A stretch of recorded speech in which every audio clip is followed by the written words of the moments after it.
Very good evening, I'm Asad Ahmed. More now on a former mayor of London who could be influencing how people vote next week when it comes to choosing a new mayor of London. Ken Livingstone is accused of making anti-Semitic remarks which some in the party fear could lose votes for Labour mayoral hopeful Sadiq Khan. Well, upon hearing what was said, Mr Khan in fact condemned Mr Livingstone's words and led the calls for his suspension, which just a short time later is exactly what happened. Here's our political editor, Tim Donovan. Tonight, the man who hopes to be Labour's next mayor was addressing a rally of several thousand people from all faiths after a day of strain and division. This morning, Livingstone had set out to defend another, but this is where it led. She talked about relocating Israel to America. She talked about what Hitler did being legal.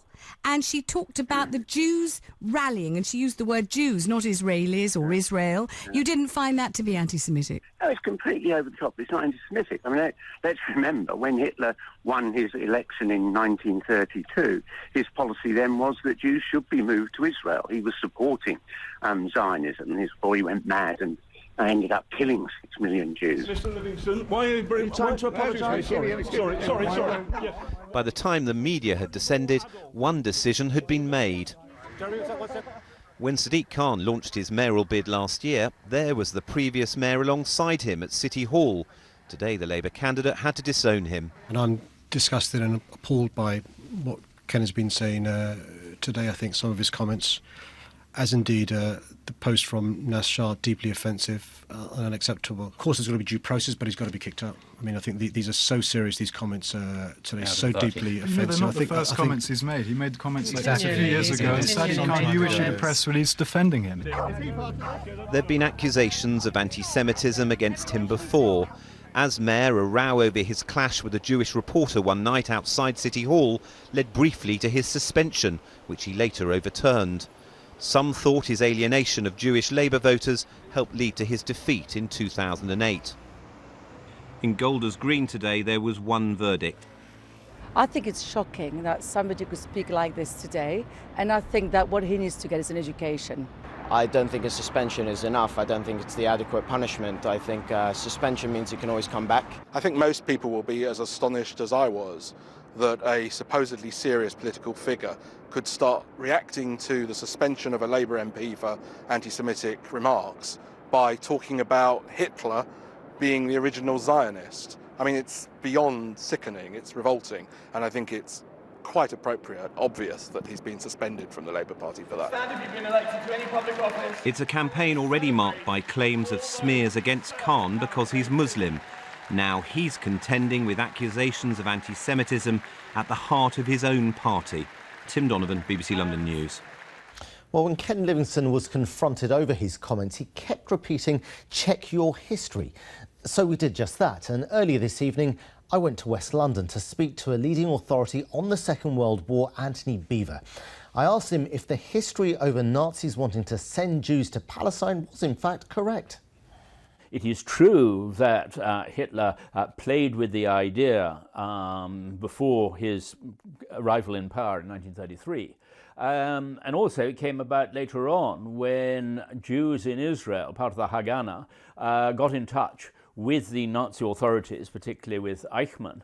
And Eichmann even went out to Palestine in November 1937, and there were discussions actually which were carried on in Cairo. To say, though, that that went further and that somehow Hitler was a Zionist is a grotesque distortion of the facts. Do you think Mr Livingstone deserves the condemnation that he's been getting today? I think that he was just trying to be clever. I think that it was a very stupid thing for him to have tried to do. Whether that means he's an out-and-out racist, I'm not sure. I doubt it. Is somebody who speaks out against the state of Israel a racist? No, not necessarily. It depends how they speak out against the state of Israel. They can certainly condemn occupational policies against the Palestinians. What I do think is worrying is when one sees this sort of merging into a form of, shall we say, second-generation anti-Semitism. It's not the anti-Semitism of the 1930s, but it's, if you like, a far more political form of anti-Semitism that almost anybody who is a Jew who in any way supports the right of Israel to exist should be condemned. That, I think, is the very dangerous area that we're seeing developing on the left. Anthony Beaver speaking to me earlier with our political editor Tim Donovan is here. Tim, what do you make of this extraordinary day just 7 days before the mayoral election? Well, because it's a week to go and it's unforeseen, it's obviously incredibly distracting. How much of an impact it has probably depends on how relevant voters still think Ken Livingstone is. And they may take into account the fact that Sadiq Khan was very quick in a radio interview, I was there earlier, to distance himself from Ken Livingstone. But it's given an opportunity to the Conservatives to attack. And Boris Johnson, for instance, has said there is an anti-Semitic thread, a continuum which links Ken Livingstone through Jeremy Corbyn to Sadiq Khan. He's written that today. Now, some people have been concerned about that. Sadiq Khan has not been accused of anti-Semitism before. He's gone out of his way to make sure that his campaign is seen as inclusive and intercommunal. He's reached out to the Jewish press in particular. And there are senior conservative Muslim figures like Baroness Saida Vazi, who has expressed concern tonight. She's confronted Boris Johnson on Twitter. So Khan's equivocal condemnation wasn't clear enough. Come on, Boris, you're better than that. And she goes on to say this. The left, yes, needs to root out anti-Semitism, but the right needs to weed out its Islamophobes, and talks about dog whistling and what have you.